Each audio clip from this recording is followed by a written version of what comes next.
Okay, what if I told you that I could explain why Deandre Ayton is not having any success in LA? I know exactly what is happening here. I'm going to show you guys with footage and film and explain why this is happening. He actually has some skill. He has some very solid offensive capabilities, but there's certain things he doesn't understand or know, and he needs coaching. And he's not getting that in LA. So what you're seeing is a player that doesn't know his place, doesn't understand his role, and doesn't know how to self-improve. He needs coaching. The reasons why coaches get paid, and they don't have that in the LA Lakers. Anyways, let me show you guys the film, and I'll show you guys exactly what I mean. All right, so this play, we're going to look at a bad pick and roll situation. This is on Deandre Ayton not knowing exactly what to do in a certain space when he's in the pick and roll. So watch. All right, here he is at the top of the screen. He's in the action, right? So he wasn't really available for the pass. If I bring this back just real quick, he sets the screen, and he should be moving a little faster, and he's not. So the opportunity wasn't there. It's a bad shot, right? Okay, now this next one. His positioning here isn't good. He's going to come down in here into the painted area. He's going to flash, and he's going to get beat to the spot from a smaller player. What he should do is step in front of the player, and he doesn't. He stays to the side of the player, and he wasn't necessarily physical enough to get him out of the way. So watch as it plays out. Should not have been a steal or a steal attempt. Somebody has to coach him and tell him, flash to the inside, get in front of Gillespie, and that pass is there and it's 2 points. But I don't think anybody is coaching him. All right, now this next one. All right, here's a play where Austin Reeves is crashing to the hoop, right? The defense converges. Here's Ayton. Nothing. All right, was he late? Probably. All right, now this next play. Now, this is kind of a familiarity thing. Same type of thing, they call for the action, right? Ayton is there, and now it's kind of time for him to roll, right? And you expect him to roll very quickly, effectively to the hoop. Now, if the drop coverage is there, we're going to watch this one, number 11. If he covers up there and he gets to the spot preventing the alley-oop, the lob, whatever, then what Ayton should be doing is he should be hanging around softly in the zone. He should just kind of stop moving, and he's got like a 15-foot jumper here right outside the paint. So watch it play out. He's too far, right?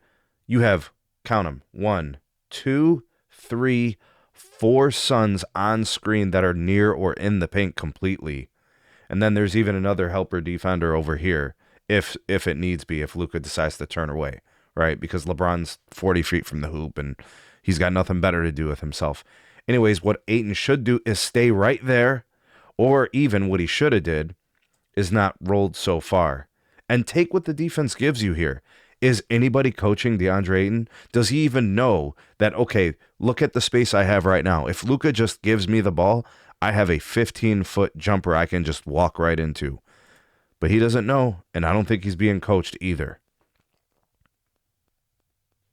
Turns into a forced shot or a forced pass. All right, now, this next one. He tries to get to a spot. LeBron's going to be looking for him. It's a good way to go to try to get some easy points around the rim. And he actually makes the right play. Now, initially, he's too low. He's too far under the hoop. It's hard to get the ball in at that point. So what he should have done is created a little bit more space between him and the hoop, try to get the defender out of position, pushed out of the paint a little bit, and I think he would have had a better chance of getting the pass in from LeBron. All right, so right here, right? You're probably too low. The help is there anyways. What you wanted to see is probably some action somewhere a little bit closer here to this area, maybe 1 or 2 steps further away from the hoop, and I think LeBron would have looked to get that pass inside. LeBron can pass over whoever the hell this is, right? So he's unable to get that. Now, Ayton makes a good adjustment. I'm telling you guys, he's not a bad player, but that's a good adjustment to flash, a little bit of separation here. So what Ayton can do is just turn around, jab fake, and that shot was there. That's not a bad adjustment to the play. I'm telling you, he's not without any type of skill. He's just not coached. All right, now we'll continue here. All right, now this is This is a fundamental principle that the teams have to make decisions on. What does JJ Redick coach? I don't know, because the Lakers don't play the same way every time. Every time I watch them play, sometimes they switch, sometimes they stay. I don't know. I don't know what their process is. Or it could be a situation where these two need to communicate. So what did LaRavia do? Did he call for switch? Or did he say stay?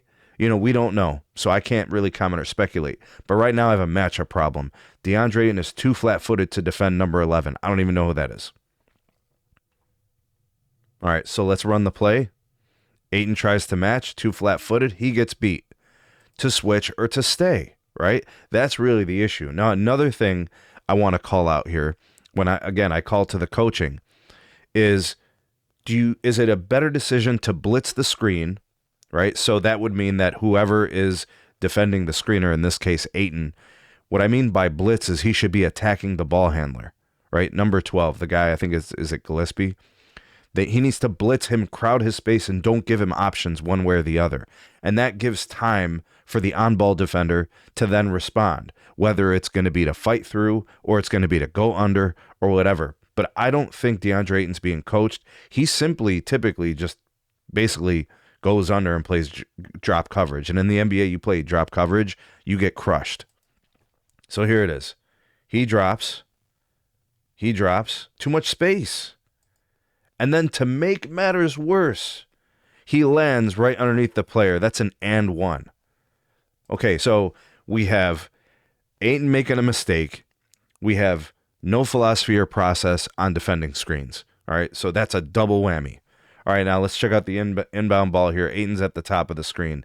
I'm not sure what play they're calling here. They're getting the ball into Luke Kennard. JJ decided to go with whatever setup here. Ayton's at the top. He's not really sure what's going on. I don't know if you guys noticed that, but his head was turned around. I don't think he really knows what's being run here. He might be thinking, okay, I got Austin Reeves up here, top left. Let me see if I could set him a screen. And then Austin says something to him here, like, move that way, and he's late. And maybe he could have had this putback if he was involved in the play, maybe setting the screen on the other side. All right, now for the league's worst transition defense, the Lakers' transition defense is garbage. All right, check this out. Ayton's here in the middle. Luka's on the ball. There's already a problem here. Too much space. You need to run back and pick someone up immediately. Don't give them time to process. Don't give them time to scan the court to get to spots. You need to get in front of the defenders and be in a position where you could stop the fast break and crush any type of easy potential buckets. All right, Luka's late to get back, but he finally gets there. Ayton, too much space. Luka fights through the screen half-heartedly, and now everybody's going to be blaming Ayton. Are we sure we want to really blame Ayton there? I don't think so. I think the team in general has poor transition defense. All right, now, Ayton has no chance to set the screen. Why? Because he's making his way over there, and Austin Reeves leaves early. Watch. Whose fault is that? We're going to blame Ayton for Austin Reeves leaving 5 feet before Ayton can get there to the spot and set the screen. That's not Ayton's fault. Now, what happens here is he tries to split the defenders. He dribbles off of somebody's foot. Now we have a turnover, and of course, the league's worst transition defense. This leads to automatic points. These points are so easy. I mean, look, and he's trotting back. Look, Austin Reeves can't do anything. Luka's on the other side. It's just easy points for the other team. Guys, they don't practice. These guys don't have practice scheduled times. You heard what JJ Redick said. He said, we got a 41-year-old player. We don't want to rev that engine up more than once a day. They don't practice. So how's their transition defense going to get better? How is their pick and roll defense going to get better? How is JJ Redick supposed to give Deandre an instruction, ways to improve? I mean, this is basic coaching 101. I don't think they're doing that. I don't know if they're doing film sessions. I have no idea. But I doubt it seriously because their defense is not getting better and their players like Deandre Ayton are not improving in their roles. I would be shocked if they're doing anything. All right, now, here's another systematic error. The rotation here is wrong. It's absolutely wrong. If you look back at how this played out, it's almost as if he doesn't know to rotate. He doesn't know what's being expected of him. So if you watch this, all right, this guard leaks out. If that's Ayton's guy, then he needs to be closer. He needs to be closer. And these guys are all kind of moving around, right? So you have to respond very quickly. But notice something, right? He's open for the shot. Luka has to kind of come down here to cover up the space because Ayton was late to rotate. They go to the corner. Again, Ayton was ball watching. That's a bad play. What he should see is once Luka makes that effort to come down here to defend this three, he needs to very quickly close the distance between him and number 0 in the corner. Easy pass, wide open shot. He's late. All right, now this next play. All right, this one here. I don't know what their calls are. Remember, I've made that very clear.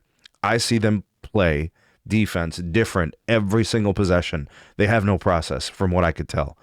I don't know if they coach to go under. I don't know if they coach to go through. I mean, it's different every time. Now, in this particular instance, this is a screen. Marcus Smart has space. Why he doesn't fight through this, I don't know. They must need to communicate this, and they did not communicate it. So we have that problem. And he's basically just going to go left.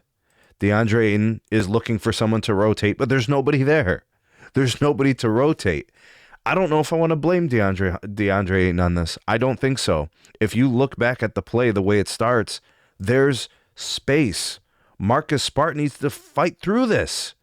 I would not switch. You already know that Deandre Ayton is a very slow player. His feet are not fast. You should be fighting through. You should be going under. Guys, look at how much space is here. You got to be freaking kidding me. All that space, and the first person that you would be near would be your own teammate. He's not going to trip you. He's not going to screen you. You need to go under. Stupid mistake. Really stupid. All right, now this next one. I question the coverage. Why are they playing drop coverage? If you play drop coverage, then that means there's going to be all sorts of space. I think a fix for Deandre Ayton and the Lakers in general is to blitz the ball handler. When the ball handler gets the screen and they move to one side, whoever is on the screener needs to immediately crowd the space between him and the ball handler, and then get your hands up, get your hands wide, cover up the space or opportunity for a pass. Look at how this plays out. He's given the baseline, and then there's the pass right there, easy drop. Why are we doing this? It's so simple. It's not even that challenging. I'm saying if you blitz here, there's too much space, but if I blitz right away, you crowd the space, get your hands up, Austin Reeves is close enough, you probably get either a steal or a trap, and you're definitely not going to get this outcome, right? You're definitely not going to get this. No way. Absolutely not. Anyways, there's a couple of problems here. You have the league's worst transition defense for the team. You have Deandre Ayton, who is a slow-footed traditional big, right? You have him not knowing how to play defense well, him not being coached to improve his defense. You have a disorganized defense in the half court where they're probably not communicating that well. They don't have a philosophy. They play screens different every single time, so they don't have a standard, and they're not practicing. Therefore, they're not getting coached, and there's no way for them to improve. I get it. He's a professional ball player. But professional ball players need to be coached. There is a version of Deandre Ayton that brings value to the Lakers. Offensively, we know he has some skill. Play to those strengths. Defensively, he should be working to improve. He needs coaching. They're not coaching. They're not practicing. I don't know what they have for walkthroughs. I don't know any of that. All I know is this guy is not improving defensively, and that's on the coaching because we have the same mistakes game in and game out, and they're not helping him, and they're not helping the team. I'm not blaming Deandre Ayton anymore. I'm blaming the coaching. The Lakers have a coaching problem.